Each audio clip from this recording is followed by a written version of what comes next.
CP Radhakrishnan என்ற பெயர் தமிழக அரசியல் வட்டாரங்கள்ல ஒன்றும் புதுசு இல்ல. தமிழகத்துல எல்லாருக்குமே மோராலஸ் அரசியல் வட்டாரங்கள் இருக்கக்கூடியவர்களுக்கு இந்த பெயர் ஒரு பரிச்சயமான பெயர் தான். ஆனா வட இந்தியாவில தான் இப்ப வந்து யார் இந்த சிபி ராதாகிருஷ்ணன் என்று தேடி படிக்க ஆரம்பிச்சிருக்காங்க. குறிப்பாக அவரு சிறு வயது முதல் ஆர்எஸ்எஸ் காரரு. தன்னுடைய 16 வயதுல ஆர்எஸ்எஸ்ல இணைந்து தீவிரமாக பணியாற்றிட்டு இருந்திருக்காரு. தமிழக பாஜகவினுடைய முன்னாள் ஸ்டேட் பிரசிடென்டாக இருந்திருக்காரு.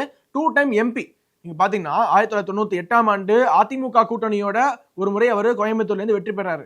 1999ஆம் ஆண்டு திமுக கூட்டணியோட அதே கோயம்புத்தூர்ல எம்பியாக தேர்ந்தெடுக்கப்படுறாரு. 2வது முறை அவர் எம்பியாக தேர்ந்தெடுக்கப்பட்ட போது அவருடைய செயல், ஒரு முக்கியமான செயல் மோடியை மிகவும் கவர்ந்து இழுத்தது என்றுதான் சொல்ல வேண்டும். ஏன்னா 2002ஆம் ஆண்டு குஜராத் கலவரத்துக்கு அப்புறமா மோடி அவர்கள் பாஜகவுல ஓரங்கட்டப்படலாம் என்ற ஸ்பெகுலேஷன்ஸ் இருந்தது.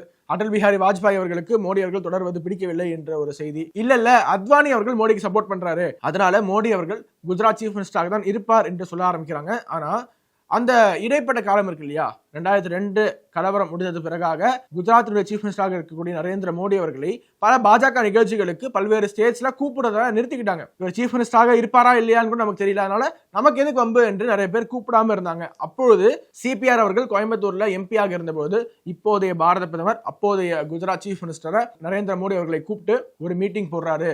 அவர் தான் அந்த ஸ்டிக்மாவை உடைச்சவர். அதுக்கப்புறமா தான் நரேந்திர மோடி அவர்களை பல்வேறு மாநிலங்கள்ல அந்த ஸ்டிக்மா உடைக்கப்பட்டதுக்கு பிறகாக கெஸ்டாக கூப்பிட ஆரம்பிச்சாங்க. அதுவும் அந்த பிஜேபி வட்டாரங்களிலேயே மோடி அந்த ஒரு பிம்பம் கொஞ்சம் கொஞ்சமாக மாற தொடங்கியது. சோ அப்போது முதல் இப்போது வரை லாயல்டி உண்மையாக இருக்கிறவங்க இது போன்றவர்களுக்கு நரேந்திர மோடி அவர்கள் உயரிய பதவியை கொடுத்து அழகு பார்த்திருக்கார்.